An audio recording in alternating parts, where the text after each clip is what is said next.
Ayo, what's up? Ako nga pala si BT at nandito ngayon tayo sa BT Reaction and welcome to my channel, Tunay na Kritiko.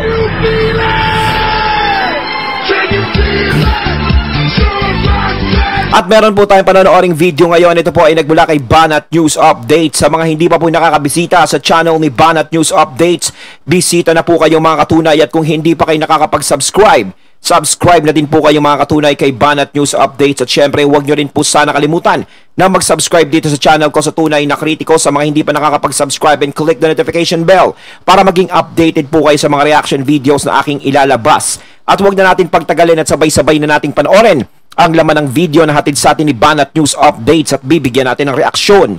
Pasok! Pag-usapan din po ayun, natin si Sir Armando, si Brother Martin. Brother po, dahil parang gusto kong kakaiba ang datingan ngayon. Hindi po yung Brother Martin. Tindig ako. Tayo ako. Hindi po ganun. Hindi po palaban. No? Nananawagan po siya na suportahan at respeto si Vice President Sara Duterte. Hindi ko po alam kung madali naman po kaming kausap. Kung gusto nyo po ng bait-baitan tayo, no? Bait-baitan po ang ganun pala ang play nyo. Magbait-baitan po tayo. Babait-baitan po din namin kayo. Nagbait-baitan po. Ito po ang pahayag ng ating Speaker of the House. Siguro na-realize nila na talaga bang ang dami na naiinis. Ito po ang sinabi ni Speaker of the House ngayon. Siguro para hindi mapahiya kasi ginawang katatawanan, no? Ginawang katatawanan yung muntik na siya masundot. Ito po ang sinabi ni Martin Romualdez, Speaker. I agree with the overseas Filipino worker who greeted me in Japan with a placard bearing a significant message. We should support and respect the Vice President. Hey? The same respect and support that we should extend to the President and other government officials. Antindi, no? Totoo ba yan? Ay, nako, yun, no? Siyempre, sa nangyari kay VP Sara, no? Sa mga Duterte, is parang mahirap silang paniwalaan yung ganung salita. No? Na ganyan ang sinasabi, na ganun, we should respect, ganyan. Siyempre, hindi naman basta-basta na mapapaniwalaan kasi alam natin na isa rin siya sa mga kumukontra, di ba? Tsaka parang hindi niya na nga pinagtatanggol si VP Sara. Siguro para pampakalma lang na doon sa mga overseas na gumanon sa kanya, no? Para maano lang, is pinakita niya na sige, suportado ko pa rin yan, ganto, ganyan. Pero ang tanong kasi doon, totoo ba? Sumasang-ayon daw po siya. Yun naman pala, ang bait naman pala ni Martin, no?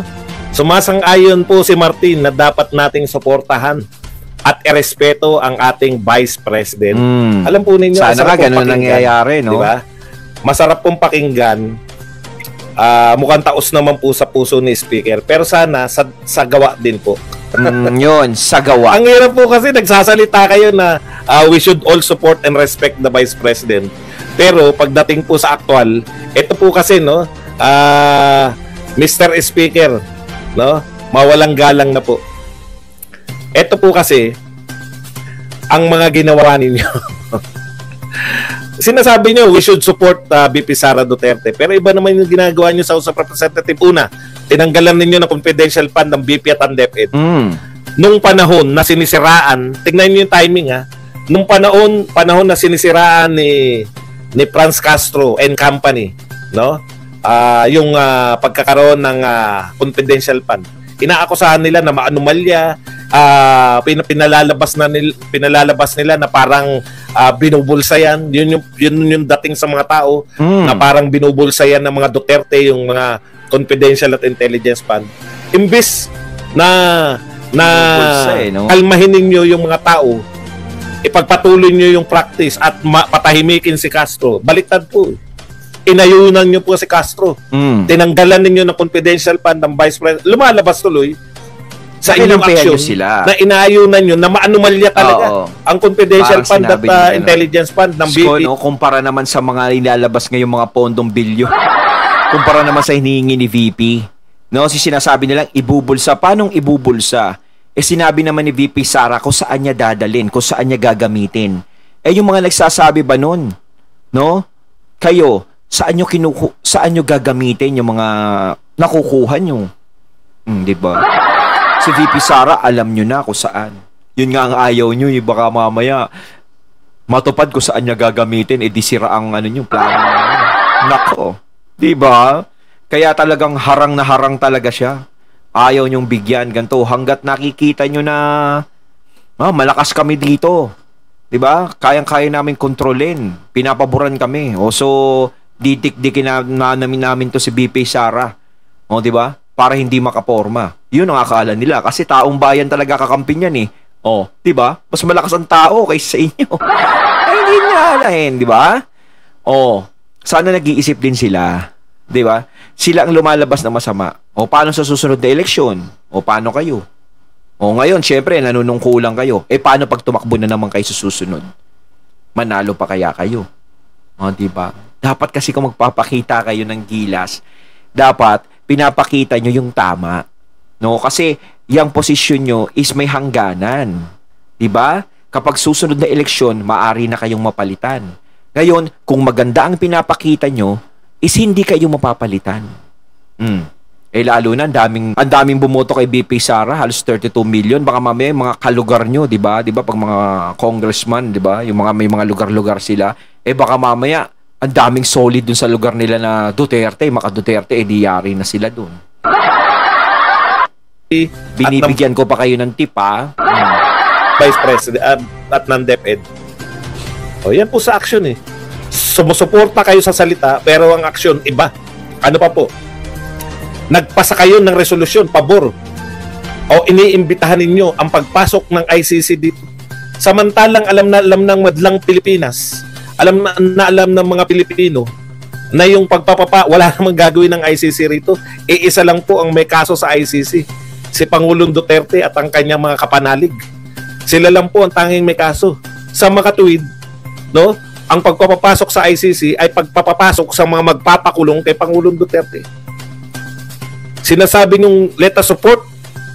Ano yung sinasabi? And respect the Vice President. Pero ang ginagawa nyo sa HOR, nagpasa kayo ng resolusyon para papasukin yung ICC na ikapapahamak ng kanyang ama. Kung hindi ako nagkakamali, gusto na rin siyang isama sa reklamo sa ICC. Iba po yung sinasabi sa ginagawa. Ikalawa, pinakulong ninyo ang host at balak tanggalan ng prangkisa ang SMNI. Na alam po natin ng SMNI ay ang tagapagtanggol ng mga Duterte. Ang SMNI na lang sa lahat ng media, ang lahat ng media bumabati ko sa mga Duterte, SMNI na lang yung nagtatanggol. Opo, totoo po yan. No? Real talk po.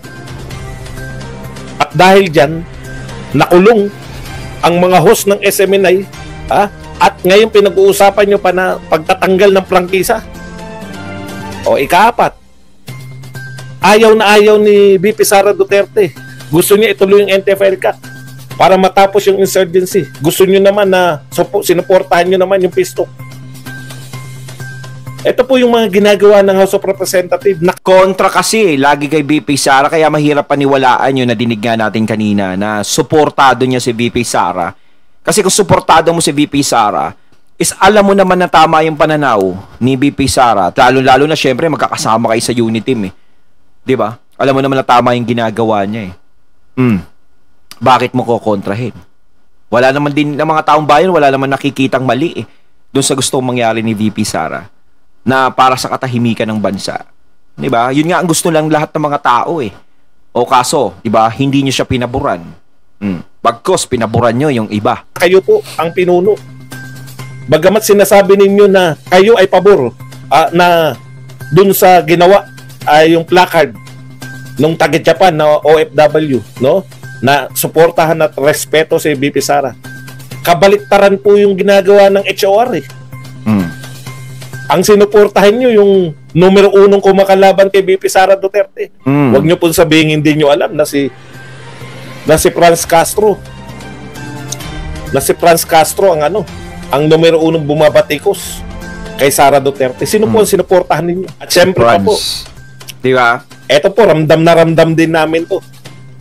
No? Alam na alam po natin lahat na si Sara Duterte po kung magagana po ang presidential election, ay iiwan kayo ng milya-milya. Ay, malamang. Hindi po kami nagyayabang. Yan po ang resulta ng lahat ng survey. Sigurado yan. Kung si VP Sara, no, magiging desidido talagang tumakbo ng presidente, no, kahit sabihin na mag-independent yan, is napakalakas niyan.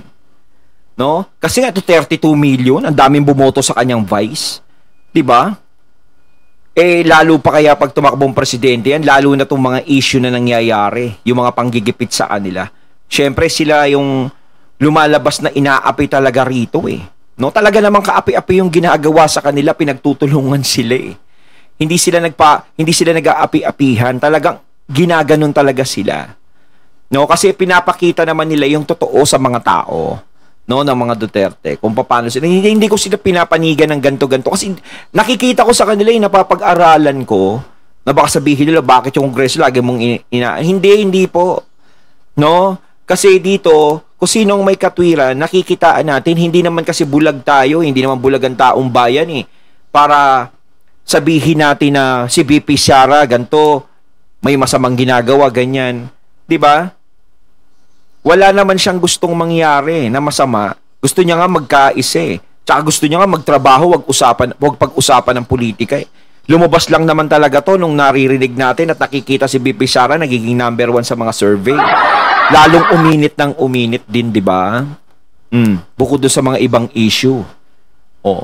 Pero pag ito tumakbong presidente kahit mag-isa lang, ay nako, malamang. Talagang ang laki na magiging lamang nito. No, kung wala talagang lalaban sa kanya, nakatulad din niya ng pananaw. Iiwan kayo ng milya-milya. Kaya po, bilang pagsuporta ninyo sa Vice President, ano po gagawin nyo? Magtsatsa kayo. Pinsan mo na nagsabi na yung may gustong magsulong ng tsatsa ay gustong maging Prime Minister. Speaking po, no, dapat po tutulan natin yan, lalo na kung ang nagpupush niyan ay itong House of Representatives. Alam na po natin yan, hindi po mananalo eh. Pabagsak po ang popularidad. Baliktad po yung mga binabalita nila. Yung numero 1, yun yung sinasabi nila bumababa. Wala pa po ako nakitang nagbalita na yun ng number 1 sa survey. Ha? Wala pa ako nakita na yung number 1 sa lahat ng survey, trust rating, approval rating, at yung mga nauna pang mga survey, sa department, yung DepEd nangunguna sa trust, nangunguna sa best performing department. Wala pa po ako nakikita na number 1, pero ang gustong ibalita ay bumababa. Hindi po applicable na pronoun yan. Pronoun ba tawag doon? O adjective. Pag binalikan nyo yung inyong mga English class, hindi po pwedeng yung number 1 ay i-describe nyo na bumababa. Pag-usapan po natin. Bumababa eh, no? Kabaliktaran naman yung sinasabi nila. Yung bumababa na yung tumataas. Eto na po. Meron na pong mga tagapagtanggol. Alam na natin to si di ba? Alam na natin to si Professor Carlos. Ito po yung napakagaling na professor ng UP na nung binigyan ng pagkakataon para maging advisor, napatunayan natin na iba po yung galing sa academic. Iba rin po yung galing sa pamamahala. Marami pong ganyan eh. Marami pong mga magagaling sa tokesan. Pero pag binigyan mo ng trabaho, lalo na po yung mga mahilig mamuna ng mamuna. Pag binigyan mo po ng trabaho, palpak din. Ito po, pinagtatanggol niya po. Ang mga magaganda niya sinasabi, no? Maganda raw yung tsatsa. Dahil hindi na raw po yung mga baliktarin. Yung mga political turncoats, yung mga nagpapalit po tuwing may bagong pangulo, hindi na raw po magiging uso yun. Paano mo naman nasabi na hindi na magiging uso yun? Alam niyo po ang mangyayari pag Prime Minister na po, pag parliamentary na tayo. Parang wala nang palitan yun eh. No? Magkaka-ideya po kayo eh. Sino po yung mahahalal? Yan pong mga congressman natin. Wag na lang! Tingin niyo po ba? Wag na lang. Pagkakatiwala niyo, ganito po ngayon sa presidential system. No. Kaya ayokong papalitan yung presidential system. Bakit? May direktang say yung mga tao. Yes. Tayo naghalal na presidente. Yes. Kumbaga tatanggalan tayo ng karapatang maghalal, no? Tapos sila ganun na lang magiging prime. No, kayo mga katunay, papayag ba kayo sa ganyan? Parliamentary, kaya gustong Hindi pa kami tanga. nila, lalo na ng mga congressman. Kasi ang iboboto na lang natin mga members sa parliament, tapos sila na magbobotohan kung sino ang prime minister. Para ngayon, Wag na lang. sila lang ang nagbotohan kung sino ang gagawin nilang speaker. Ganun lang po yun. Ganun po mangyayari sa atin. Delikado. Hindi na po tayo maghalal ng pinuno ng bayan. Ang maghalal na ng pinuno ng bayan yan. Yung mga parang Wag na lang, kaysa sila iboto, ako na lang iboto nyo, mga katunay. O, di ba? Pag tumakbo ko, ako na lang iboto nyo. Prime Minister. congressman o member sa parliament. So wala tayong say. Kung mapagkaisahan nila na si Martin Romualdez ang maging pinuno ng Pilipinas, si Martin Romualdez ang pinuno ng Pilipinas. Balay. Di ba? Eh mas maganda ngayon. Have. Ako, payag akong baguhin yung economic. Kasi tayo na lang yung may protection. Pinoproteksyonan natin yung mga oligarch natin. Ayaw natin papasukin yung mga dayuhang may kapital.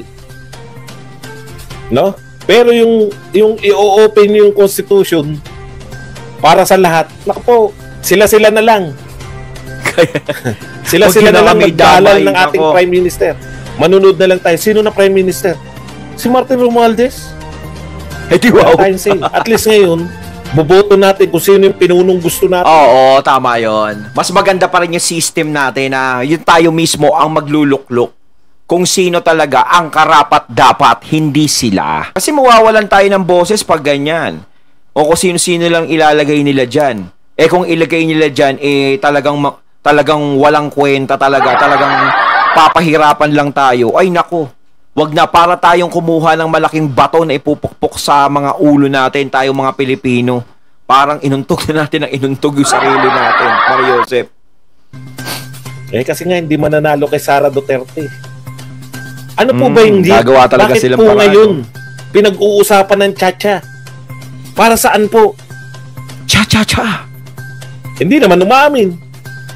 Kung sabihin nyo lang na kahit na lakbay kami ng lakbay sa ibang bansa, walang pumapasok na foreign capital, baka maniwala pa kayo. Hindi, pinagmamalaki nyo, di ba? Kada pupunta si PBBM sa ibang bansa, nagsasabi kayo na eto, napagkasunduan. Isa nga ako sa nagtatanggol kay PBBM yan. Kaya lang, yung resulta po Ayon, at ating natunghayan ng video na nagbula kay Banat News Updates, at syempre natunghayan din natin ang boses na yun na nagbula kay Sir Badong Arateles. Ayan mga katunay, kayo, anong masasabi nyo tungkol sa videong ito? Comment lang po kayo sa comment box. So once again, I'm BT and I'm out. Peace.